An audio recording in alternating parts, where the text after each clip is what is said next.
Hello there. This one is called moving medicine.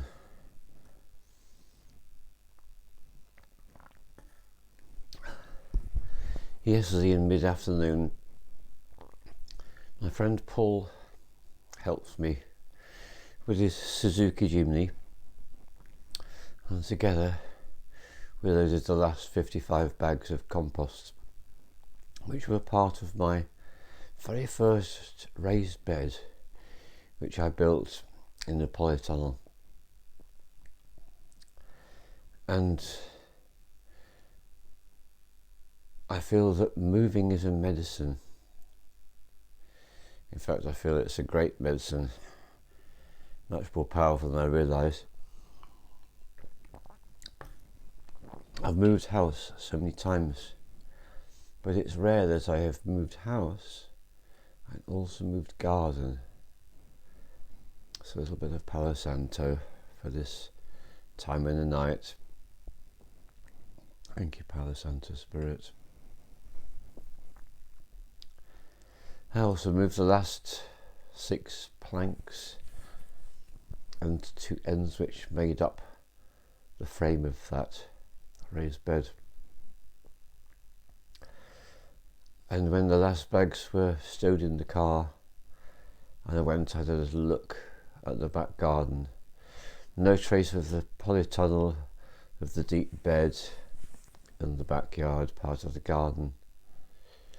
All the raspberry plants have been taken elsewhere to Bridie's farm, where they'll be replanted.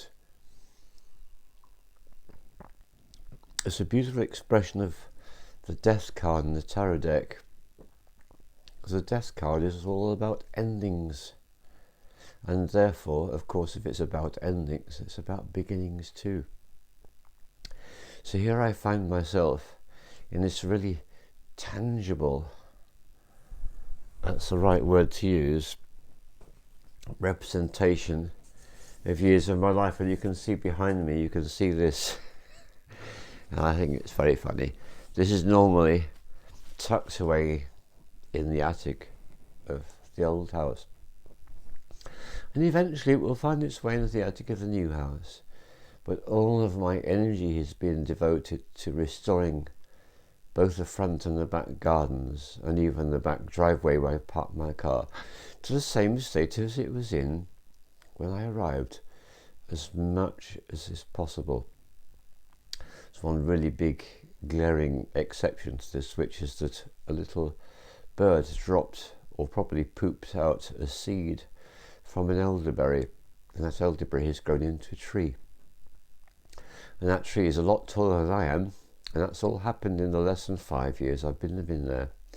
And I chose to leave the elder because the elder is a sacred plant, one of the 20 Celtic tree oracle trees of our ancient Celtic spirituality. And the elder is a tree that our ancient law says you do not cut down an elder. You do not do it. It's something you don't even contemplate. It's not to be done. Now, on the surface, elder does not seem like a very exceptional tree. It doesn't live incredibly long. It doesn't grow incredibly large. It's what we call understory. It's one of the trees that grow underneath the big oaks and ashes, rather like the hazel tree. Well, I want to share with you why one does not cut down an older tree. It is because, particularly in terms of traditional society, you would be ignorant to even contemplate the act. And why is that? Well, from that very elder tree I have made my own elderflower champagne from the flowers that I picked as early as May this year. Normally it's June. And I harvested the elderberries, and I have in the past turned that into a elixir made from a number of different plants in combination together with the raw honey. That's a beautiful, delicious drink and very nourishing to the immune system. And that's one of the secrets, because the berries, that deep rich red colour, they contain the substance resveratrol, which is also in beetroot and red wine, one of the most powerful immune system medicines that there are. So thinking back, people didn't used to just throw money down the drain in the old days, and they didn't do it when it came to plant spirits. So the eldertree was recognised as powerful medicine. You've got the refreshing qualities of the elderflower champagne in the summer, and then when it comes to the beginning of autumn, you've got these berries which will keep you going. Traditionally elderberry wine, elderberry jelly, my elderberry elixir. And I discovered this autumn that a small handful of the frozen elderberries turn my beef black when I'm cooking it and render the most extraordinary flavour. So yeah, that's why we don't cut down elder trees. So I didn't even contemplate that. It's the one thing that would have to stay. Everything else I've removed as much as possible, and it felt like a devotional act to render the front garden, the back garden, and the house itself into as close as I can the same state as when I moved in. I had such help from my apprentice, because she showed me her shamanic powers when it came to the art of quietly, swiftly and effectively cleaning to such a high standard all of the cupboards in my kitchen and my utility room. I was blown away by her skill and her sense of balance and devotion and order, the way she did that.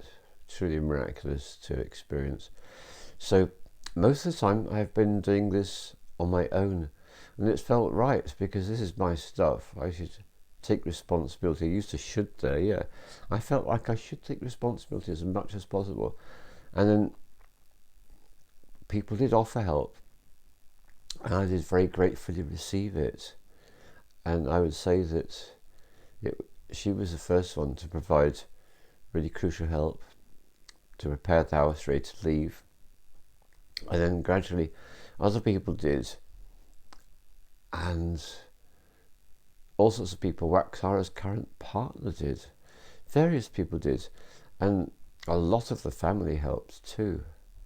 And one member of the family particularly, he went and got his works van, and together he, my son-in-law and I, we turned into this, what my daughter loves to call, machine. And this was like the moving machine, and we were handling such huge amounts of stuff, most especially from the back garden. It's felt that, okay, yeah, the attic had a lot of stuff in it, it's true, but what was in the back garden was even more so. And all those bags of compost, the scaffold planks, and the actual polytunnel itself, all those metal tubes, the frame, everything. So it's been quite humbling, and it's good to be humbled, I feel,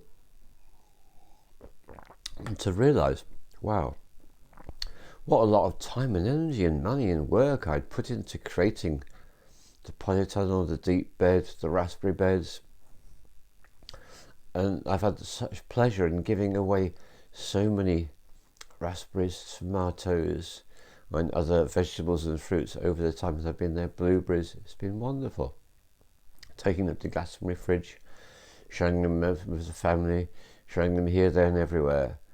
And it's been like almost 5 years of my life. That's one thing I've been focused on big time, is helping these plants to thrive and discovering just how abundant the spirits of plants are when you give them everything they need. Having the raised beds and the deep beds, it was a necessity because I was doing almost all of my growing with concrete underneath, which is not ideal. It's just how it was. The only plants that didn't get the concrete underneath were the raspberries and the strawberries and the blueberries, the fruit. But all the vegetables, they were in these big beds for the compost, and underneath that most unfriendly material, concrete. But they did so well. So I got such a great deal of gratitude and admiration for those plants, and my job was to give them everything they needed. and I did it to the best of my ability, and people helped me out at different times, especially because they were helping build the polytown in the first place. But living there on my own, it's been my thing, and people have helped out at different times. It's been great. So I have such a sense of gratitude for being able to grow with so many plants over this time. And it's letting go, and it's all gone. And there is no space in my life for the polytunnel now. I don't have somewhere it can go. And that's fine. And there's an expression that comes from an old friend, Dave. Now it's time to put away. Grow again another day. And that's a lovely little rhyme which has carried me through this process of dismantling. And I've never had a move like it, because generally speaking, I've usually been in a situation where I had a full-time job, and the necessity has been to get out of one place, get to the other place as quickly as possible, start a new job. And I'm in the extreme luxurious situation of not having to rush for that purpose. And thank you, Lakshmi, for all of your gifts. Thank you, thank you, thank you. Thank you for my savings, thank you for my investments, thank you for my cash, thank you for my spends, and thank you for your income too, from all sources too. Thank you, Lakshmi, because she has literally enabled this to be possible. I have not had to go out on the streets and beg for my bread.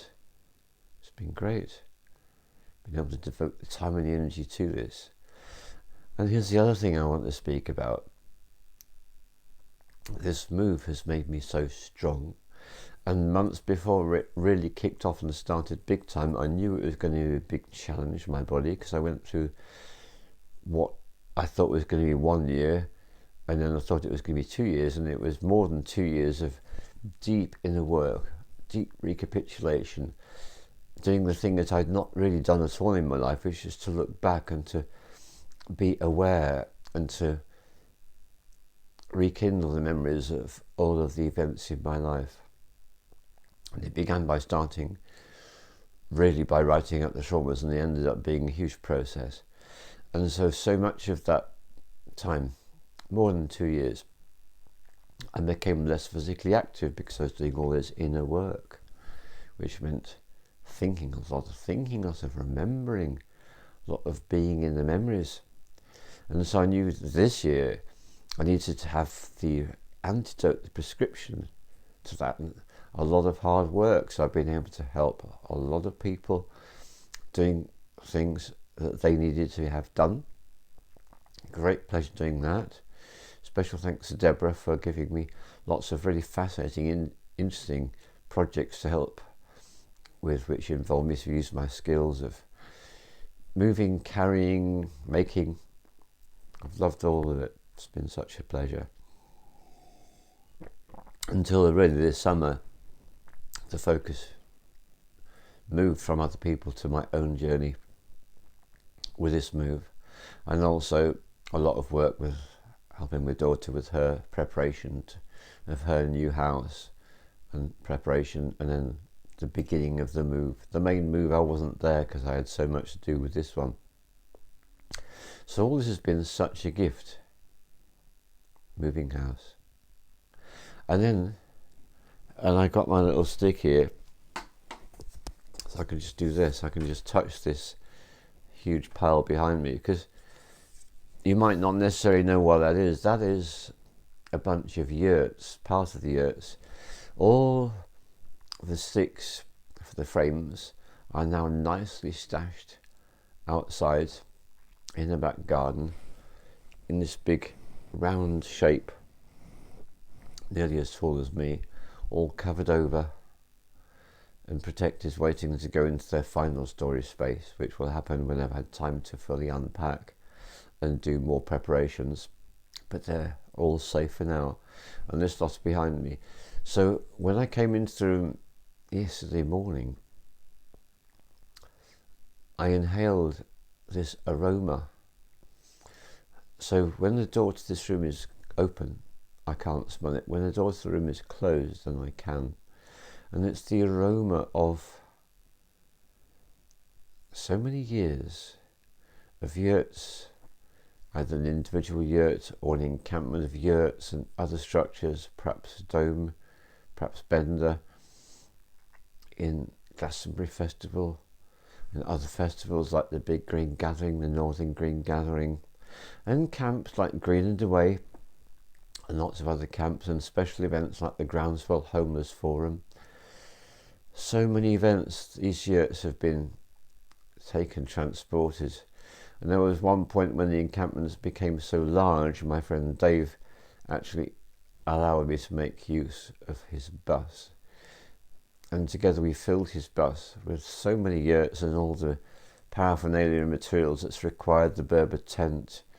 There was a time we even took a large 3-seater sofa, and that would sit in Glastonbury Festival under the Berber tent, with the kitchen area all decked out for the cooking of up to 20 people in Glastonbury Festival. It's been a mammoth undertaking, and it's been such a pleasure and such a joy to be doing all these things. And I'm starting to feel, and it all really goes to India, and it goes to a guru, I think his name is Ravana. And Ahmed and Reshma took me to Tirumanavali, to the ashram there. And it's quite an unusual ashram, because generally speaking, you go to any Indian temple or ashram, and it's like loads of people, lots of people talking. But when you go to his ashram, and this guy went off to the next big journey, adventure in the cosmos quite some time ago, maybe nearly 100 years ago, quite some time ago. And this man's influence is so great that even a century later, people are still putting into practice what he taught. So I'm going to tell you what he taught. This is a dude who found a cave quite high up the mountain. It's a mountain that's dedicated to Shiva in Tirumanavali. And he knew, this is where I'm meant to be. And he became a hermit, and he lived the remainder of his life until a certain point in silence, living his silent retreat. Now, if he'd done this anywhere else, if he'd done this in England, then I suspect he would have been completely ignored. No one would have had any idea of his story or of this man's incredible capability. But this is India we're talking about. People are far more attuned. And so people are doing a pilgrimage up the mountain, because it's dedicated to Shiva, and they encounter this man in this little cave. He doesn't ever speak one word at all. He is in his devotional silence period of his life. And people instantly show him respect, and they start bringing him things. And over time, the cave turns into a beautifully appointed space with an entrance, door, and all the rest of it. And he now is living in a little home, which is the cave. And eventually, so many people become so interested by the guy, and mostly what they do, you can imagine, these are Indian people, they're pretty sorted, they're pretty switched on. When they visit him, what do you think they're going to do? Do you think they're going to go blah? No, they're going to sit in the silence with him. So he is actually affecting the lives of those pilgrims who walk up that mountain. And I've walked up that mountain. It's quite something to do in barefoot in the summer, with the temperatures 32, 34 degrees. It's really quite something, I can tell you. Great experience. One of the ones I will keep with me always. Well, eventually there are so many people that they need to build somewhere at the bottom of the mountain for these people to stay in. And this eventually becomes his ashram. And eventually, while he's still alive, he's transported down the mountain, and he is place into the room of what is now a huge complex. And here's the important point: when we went to visit the ashram, silence. Everyone is respecting the vow of silence that he took. So you've got an entire Indian ashram and it's silent. That's such a gift. And then the other memory, which is one that is obviously shared by many, and Ahmed made a point of sharing this with me. We are now sitting in meditation in his room, and the window is open, because when Ravana was alive, in his physical body, sitting in meditation in silence, every morning a cow used to come and poke his head through the ashram, through the window of his room, and they would just commune together, silent communion, holy communion, him and the cow. Then the cow would leave, carry on. Every day, every morning that happened. And this is the power of silence. And so I'm sharing this with you because for me to be living here with no one to speak to is an incalculable gift. And every day I wake up in my bed and I experience a really decent length of silence, profound silence. The house is so well double glazed, I don't hear anything inside the house. What a gift. And then I come down to make this film and spend this time with you. And this is something I'm moving towards the end of this film, in case you're wondering. In my previous home, I had two fire spirits. I had the Raven in the kitchen and the open fire in the living room. Well, here I have the candles, as you can see. And the moment, this is my fire spirit, and I do have an intention. And behind me, where the pile of yurt canvases and Berber tent canvases and rugs for the encampment, which has graced so many festivals, camps and events over such a long period of time, when that's all migrated to its home, and they will come out occasionally and go to events. They've been doing so last year, this year, yeah, keeps happening. Sometimes there's only one structure that comes out, sometimes there's more.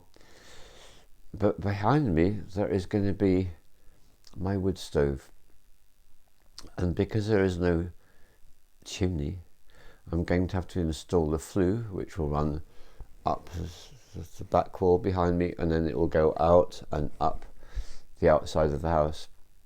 That's all to come. So I will eventually have a permanent fire spirit in this house, and that will be like such a gift. But right now, when I don't have the time or the energy to do that because I'm still unpacking, I am so grateful to this candelabra. I had 2 boxes full of candelabras, and I knew I wanted to let most of them find new homes. And so a very new friend, Sky, came and she looked through them all, and she took 2 for herself, and the rest she took to the White Spring in Glastonbury, which is illuminated entirely by candlelight. And the custodians chose what they wanted, and the remaining candlesticks were put outside the White Spring, and whoever wanted them took them. And that was another real gift about moving. The opportunity and the ability to give stuff away that you realise, okay, it's silly me having all this number of candlesticks, and I just wanted this one for myself from the box.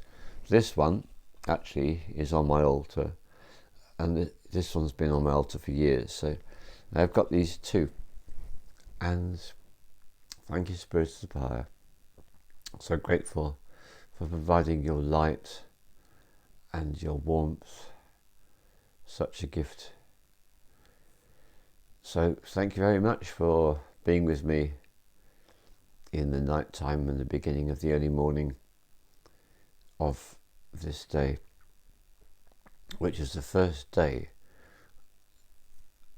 after I've completely finished moving out of my old home, having taken those 55 bags and those 6 planks and those 2 ends out of the back garden, I am now here. I've arrived and I can start doing all the things I need to do. So grateful for all this. But there is something else I want to just touch on, which is that having required to spend so much time, particularly over the last few months, devoting myself to all this preparation, cleaning, carrying and moving, it's made me realise just how much time I'm spending dealing with material things. And I'm going to put a link to a film which I watched yesterday evening before I went to bed, which had a very profoundly moving effect on me. And one of the things I'm considering now is just how much time am I spending fetching and carrying and stuff, and how much time do I have to simply sit and tune in and be and allow any memories to arise through the thought process, and allow the new thoughts and new awarenesses to arise about what my destiny is to be here. And also, and this is what actually caused me to get up in the night this time, is like such a strong dream, and it was to do with death. It was to do with a man who was a cantaro. So this is, I believe it's Mexico. I was in this dream and it was Mexico. It was a famous cantaro, and the body was elevated on this huge boat, and it was travelling along these canals, and there were lots of people on the boat, and everything was very bright and colourful. That's what made me think it was Mexico. It was a city so colourful, so bright, and the only white was what his body was draped in on the coffin, right high up in grand procession. And the people on the boat were the chief mourners, and there were thousands and thousands of people were all watching, standing at the waterside, watching this boat go past. And at one moment, a few people started to speak. We were all in silence.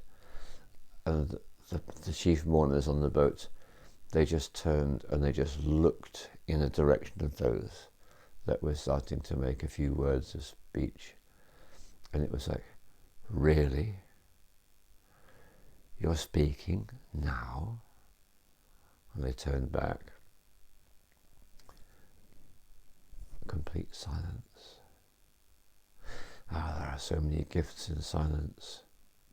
So that's what I have been instructed to share with you this beautiful, peaceful Tuesday morning.